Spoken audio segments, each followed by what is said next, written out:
I've seen so many people talk about new year, new me, and that whole idea is completely stupid. It just doesn't work. Let me explain. So these people that I've heard, they're like, okay, this new year, I'm gonna get these resolutions straight. I've got all these goals. I'm gonna do something. I'm gonna be something this year. New year, new me. That's what they say. And I see this every single year around this time, around January, during the new year. And every single time, without fail, by the second month, by February, or like by the third week of January, those people aren't committed to those goals anymore. Those people aren't doing the things they said they were going to do at the start of the year. Every single year, without fail. If you go to the gym every year around January, you'll see tons of new people going to the gym. You'll see like a 50% increase in the gym goers, right? And that's because of the new year. Everyone's got their New Year's resolutions, their new year, new me. By February, by March, all those new people are gone. You see the same familiar faces you've been seeing for the past like year or couple months, however long you've been going.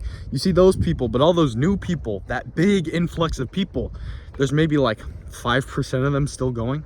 5% of that additional like 50%. So like a 2% increase to the gym.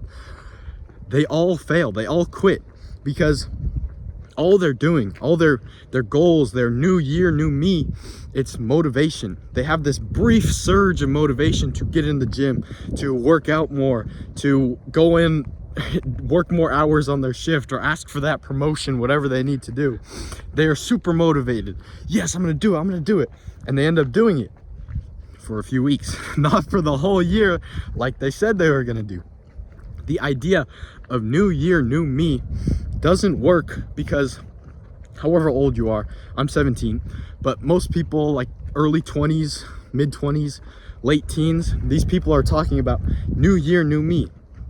What about the other 20 years of your life? What about the other 18 years of your life? What about the other 30 years of your life? What happened to those? Why couldn't you be new year, new me when you were 14 and then change your path to be successful essentially? They say every year, yeah, I'm gonna be something. Yeah, I'm gonna do better. But every year without fail, it doesn't happen. So, my advice is to, instead of focusing on this idea of new year, new me, you should just focus on constant improvement. Slow, gradual, but constant improvement. That way you're not tied to a new year in order to like achieve your goals. You're not tied to the changing, or like say you don't do well in 2025. Say you don't achieve the goals you had set out originally. Most people would get demotivated and think, oh, I can't achieve these goals. I'm not even gonna set them for this next year. I'm done. I quit. I can't do it. But what the smarter people do, the people who have longer term success, they realize that I didn't achieve these goals. Maybe they were a little bit out of my reach.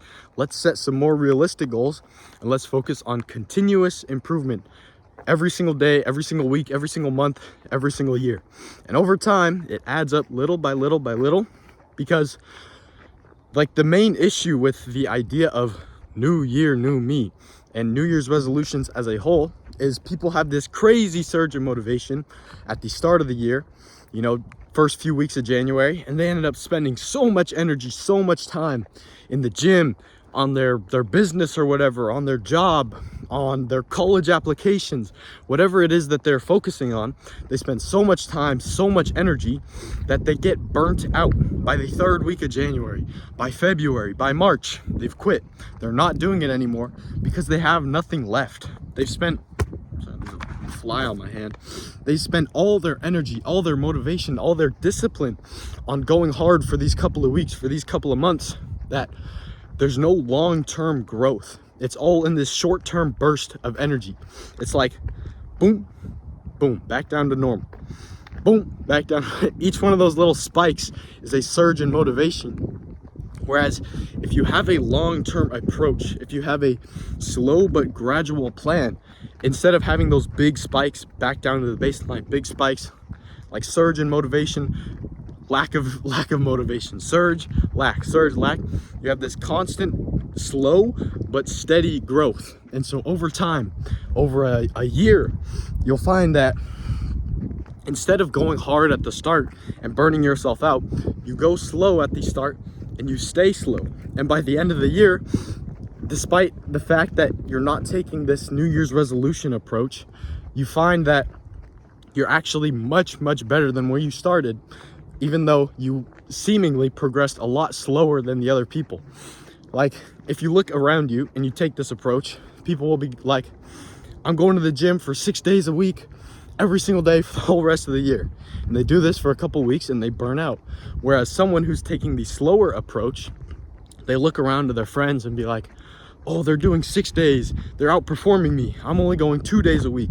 But over time, those people quit, and that person who's only going 2 days a week ends up doing it for the entire year, whereas those people doing it for 6 days a week only do it for like 2 months or something. That person going 2 times a day, or two times a week, every week for the whole year, they end up making more progress than the people who were seemingly doing more than them, because they do it for longer, they do it for more consistent, and it's like less taxing on their motivation, on their discipline.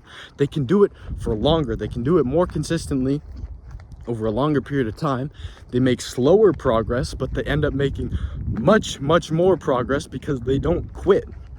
So the idea of a new year, new me is stupid, because it's essentially saying that at the start of this new year, you have to go crazy hard on your goals. You have to spend all your energy, all your motivation, when all that's going to do is completely burn you out in the first month of the year, in the first couple weeks of the year. So what ends up happening is you're nowhere better than where you started after about 3 months. So take the shorter, long-term approach. You don't have to go as crazy, you don't have to go as hard, but you have to go longer. You have to go consistently over like forever, essentially, until you die, basically. You have to keep going. You're going to make slower progress, but you're going to make more sustainable progress. You'll be able to make that progress every week of your life. No matter if you're sick, no matter if something tragic happens, you'll be able to do it because it's this low bar. If you set the bar super high, you'll kill yourself trying to constantly reach higher. If you set the bar low, the expectations are low, so that means you can do them every single day consistently, make progress. Some days you'll have more motivation, more discipline, you can go above and beyond. But if you never move the bar, you can constantly hit that mark, constantly improve without burning yourself out of your motivation. So that's about it. If you like this video and other videos like this, scroll down and click the subscribe button. Click the first link in the description. I'll see you in there. Peace.